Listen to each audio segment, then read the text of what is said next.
Hi guys, welcome to the Channel of Love. Okay, today, not a reading, not a channeling, I'm going to be reading a book. Well, there is a reading, but it's of a book. It's Dr. Wayne Dyer, You'll See It When You Believe It. The Way to Your Personal Transformation. So if you're really serious about your personal development, this is a book I think that's going to be very beneficial for you to listen in on. For me, it's going to be beneficial because I'm going to be reading it and also I'm going to be speaking it out loud, and I imagine I'll listen back and I'll be able to take in the info that way. So, but I just couldn't believe how it really comes in with what we've been talking about. So if it's not your kind of deal to be read to, click off. This isn't for you. Otherwise, let's just get cracking with it. We're going to have to do the introduction because it explains Wayne's journey a bit, which is very interesting. Okay. So let's start. The introduction. You cannot drink the word water. Let me just make sure I'm recording. I am. You cannot drink the word water. The formula H2O cannot float a ship. The word rain cannot get you wet.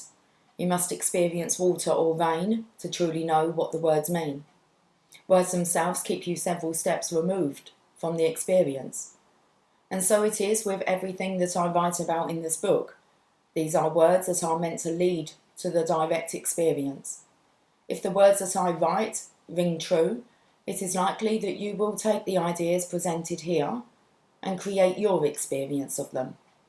I believe these principles and see them working all the time and want to share my experiences of how they have worked for me. You too see in your own life essentially what you believe. If, for example, you believe strongly in scarcity, think about it regularly and make it the focus of your conversations, I'm quite certain that you see a great deal of it in your life. On the other hand, if you believe in happiness and abundance, think only about them, talk about them with others, and act on your belief in them, it is a very good bet that you are seeing what you believe. Oliver Wendell Holmes once said, "Man's mind, stretched to a new idea, never goes back to its original dimension." The principles that I write about in this book may require you to stretch to new ideas. Should you take these words and apply them to your life, you will feel the stretch marks in your mind, and you will never again return to the being that you were before. The word "it" appears twice in the title of this book and refers both times to what could be called personal transformation. Just showing you the word "it" appears twice in the title of this book and refers both times to what could be called personal transformation. That transformation comes with knowing deep within you that each and every human being is far more than a physical body, and that the essence of being human includes the ability to think and feel, to possess a higher consciousness, and to know that there is an intelligence suffusing all form in the universe. You are able to tap into that invisible part of you, to use your mind in any way that you choose, and to recognise that this is your essential humanity. Your humanness is not a form or a body at all, but something much more divine, guided by forces that are always at work in the universe. The principles in this book start with the premise that you are a soul with a body, rather than a body with a soul. That you are not a human being having a spiritual experience, but rather a spiritual being having a human experience. I have illustrated these principles with many experiences that are a part of my own personal transformational journey to bring the essential messages home to you. I know that these principles are working in the universe, even as you sit and read these words.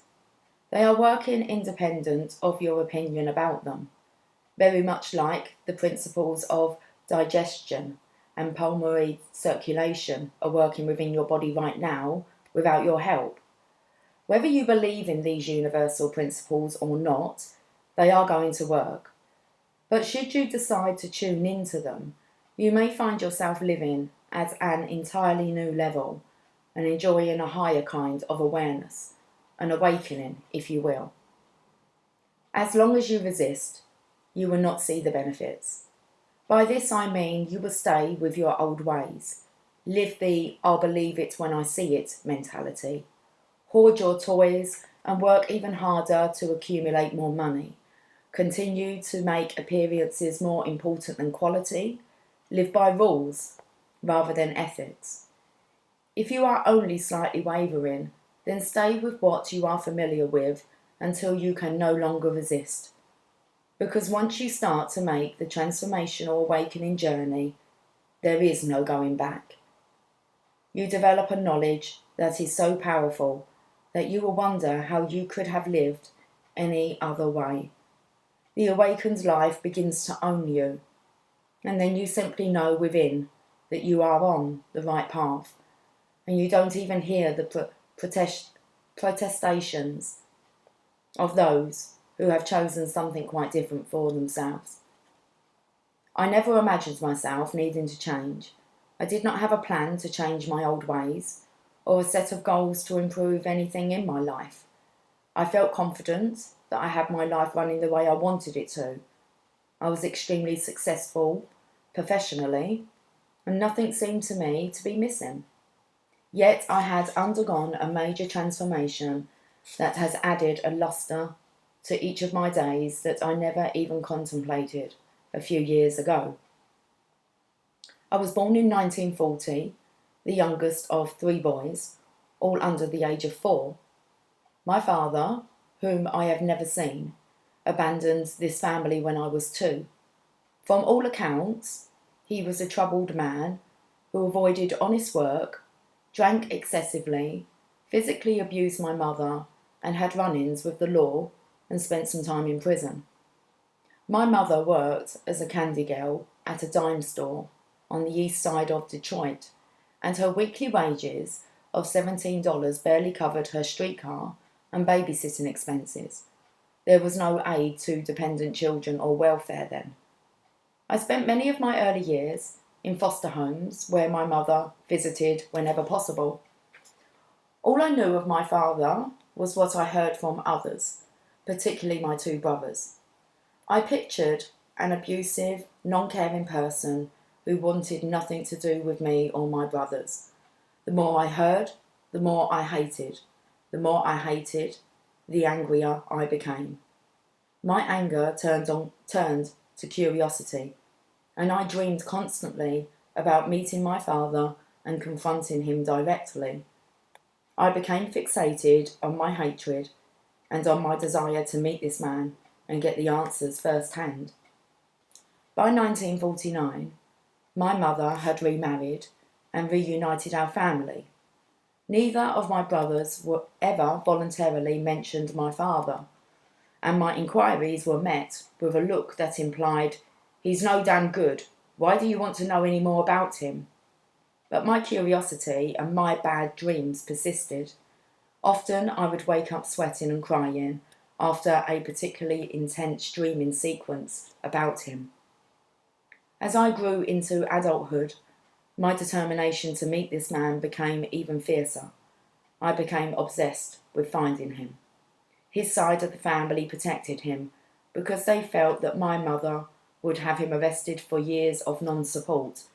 Yet I still asked questions, made phone calls to relatives I didn't even know, and made trips to meet his ex-wives in distant cities to discover what this man was like.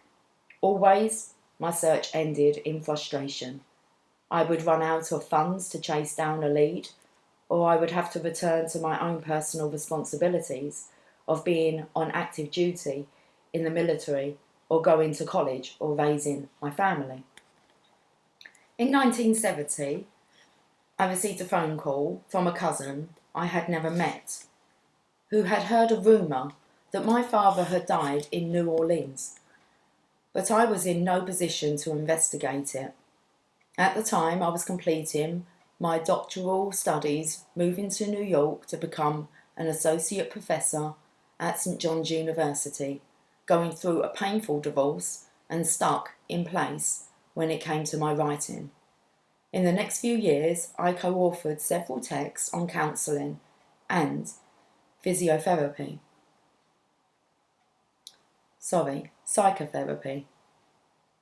I knew that I did not want to continue writing for strictly professional audiences, and yet nothing else would come to me.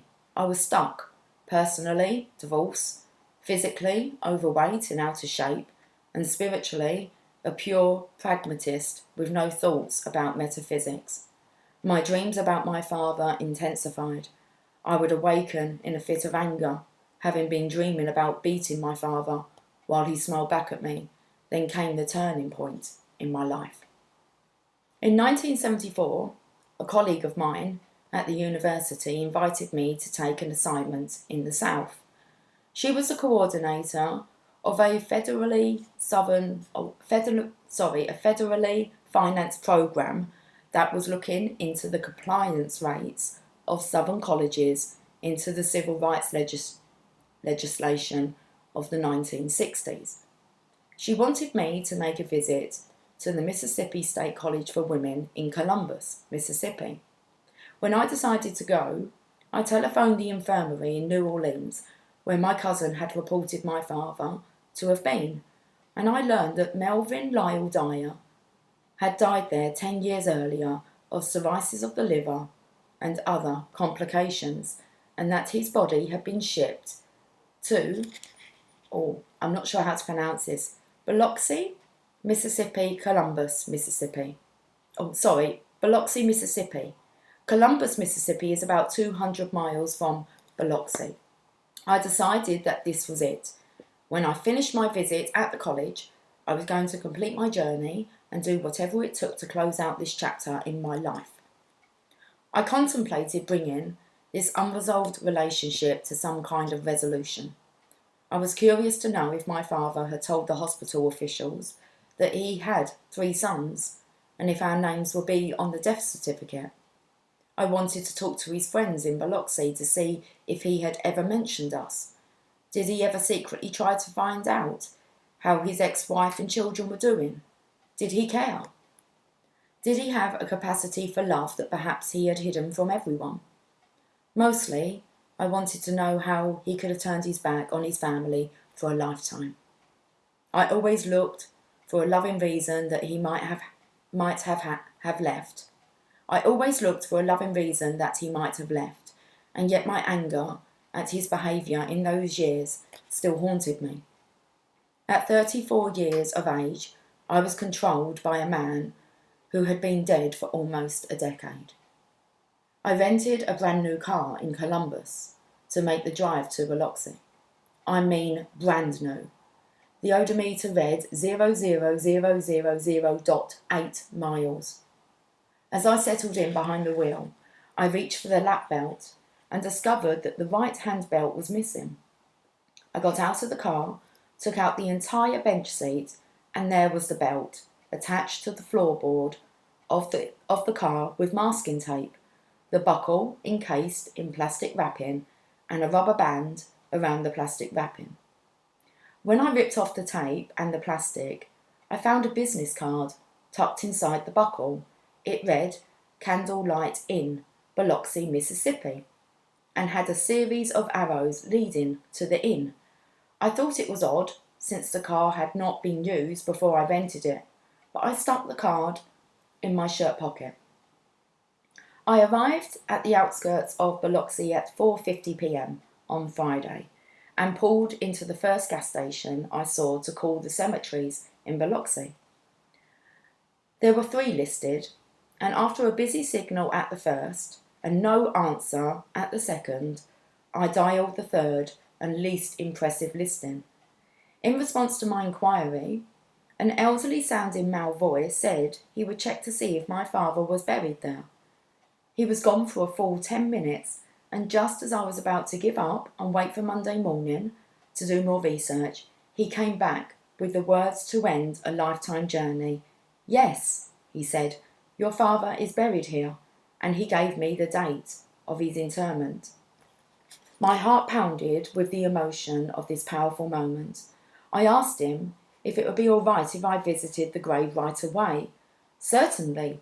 If you would just put the chain up across the driveway when you leave, you're welcome to come now, he said. Before I could ask for directions, he continued, Your father is buried adjacent to the grounds of the Candlelight Inn. Just ask someone at the station how to get there. Shivering, I reached inside my shirt pocket and looked at the business card and the arrows on it. I was 3 blocks from the cemetery. When I finally stood looking at the marker on the grass, Melvin Lyle Dyer, I was transfixed. During the next 2.5 hours, I conversed with my father for the very first time. I cried out loud, oblivious to my surroundings, and I talked out loud, demanding answers from a grave. As the hours passed, I began to feel a deep sense of relief, and I became very quiet. The calmness was overwhelming. I was almost certain that my father was right there with me. I was no longer talking to a gravestone, but was somehow in the presence of something which I could not and still cannot explain. When I resumed my one-way conversation, I said, I somehow feel as if I was sent here today and that you had something to do with it. I don't know what your role is, or even if you have one, but I am certain that the time has come to abandon this anger and hatred that I have carried around so painfully for so long. I want you to know that as of this moment, right now, all of that is gone. I forgive you. I don't know what motivated you to run your life as you did. I am sure that you must have felt many forlorn moments, knowing that you had 3 children you would never see. Whatever it was that was going on inside of you, I want you to know that I can no longer think hateful thoughts about you. When I think of you, it will be with compassion and love. I am letting go of all this disorder that is inside me. I know in my heart that you were simply doing what you knew how to do, given the conditions of your life at the time.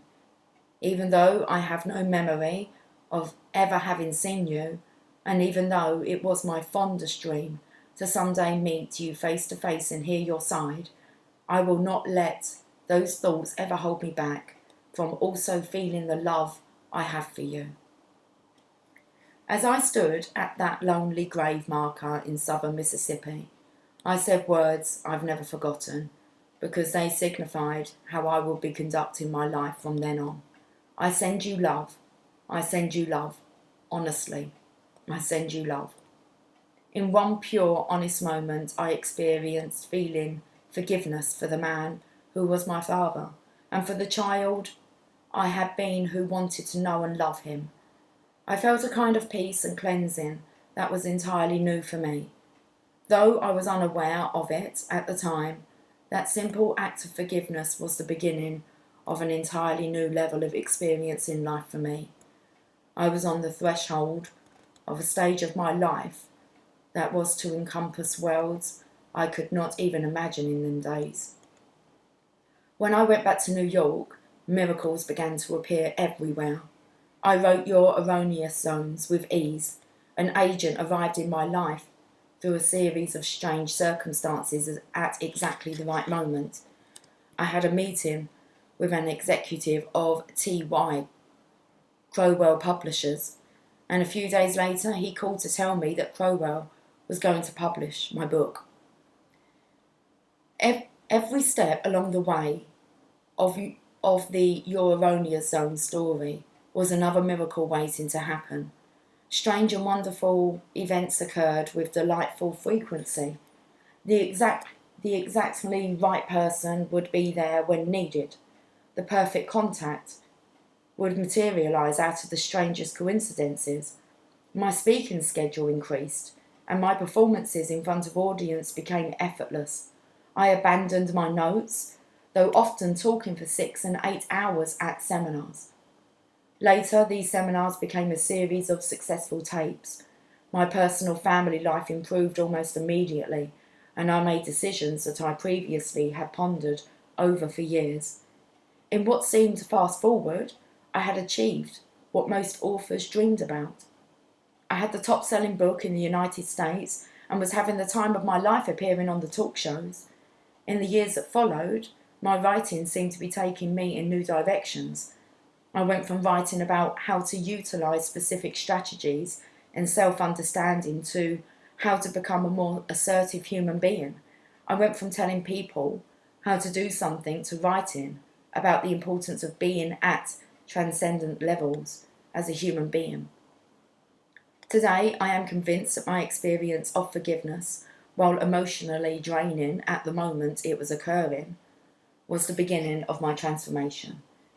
It was my first encounter with the power of my own mind to go beyond what I previously considered the constraints of the physical world and my physical body. Pablo Picasso said, "While I work, I leave my body outside the door, the way the Muslims take off their shoes before entering the mosque." I did the same thing as I wrote this book. I left my body outside the room. By that I mean that I left outside the world of aches and intrusions which are experienced in form, and allowed only my mind to enter my writing domain.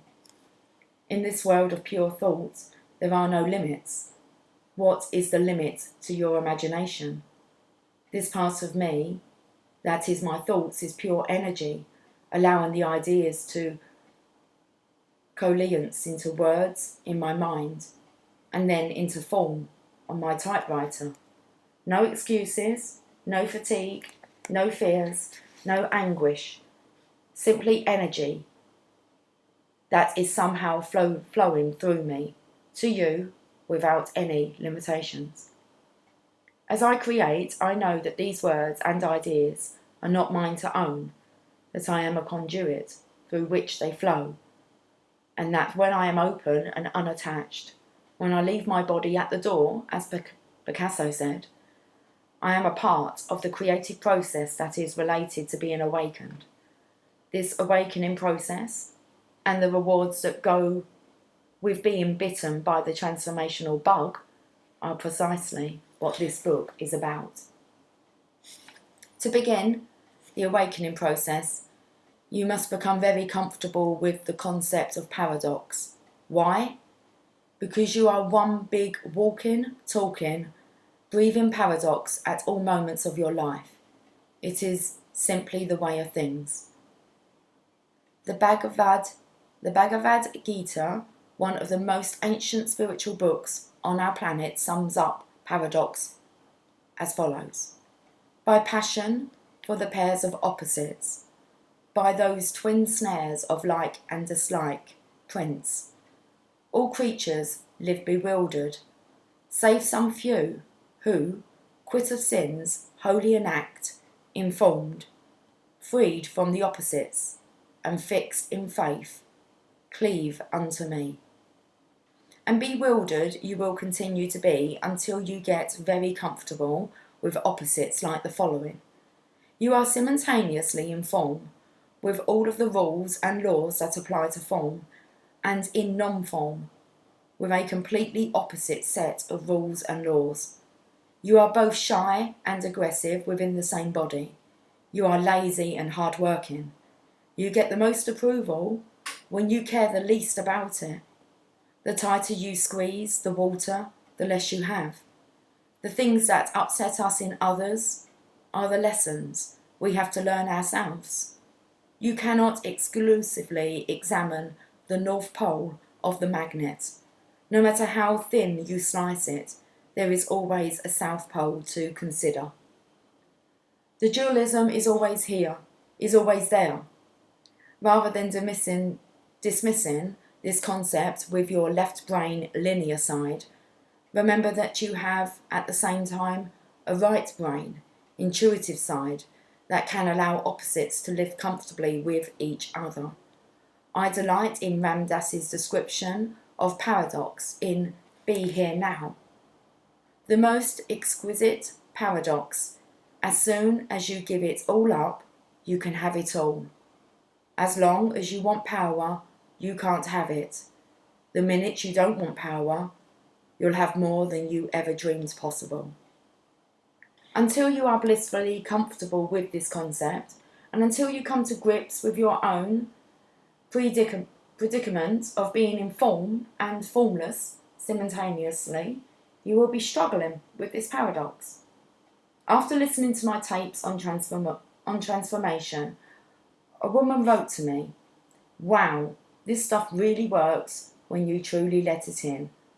I couldn't say it in any better than that, but William James, writing back in 1926, put it this way: "The further limits of our being plunge, it seems to me, into an altogether other dimension of existence from the visible world.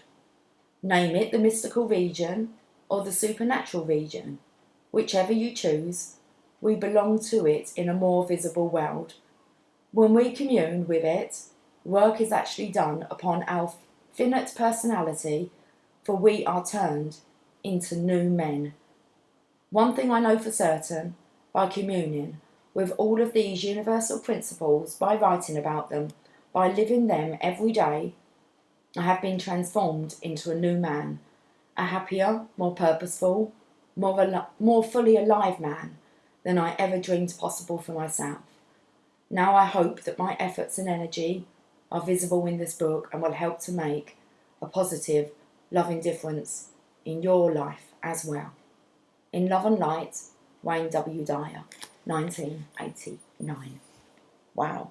Okay, I'm going to stop it there just for the intro. Okay, guys, I will catch up with you all soon. Okay, take care. Bye for now.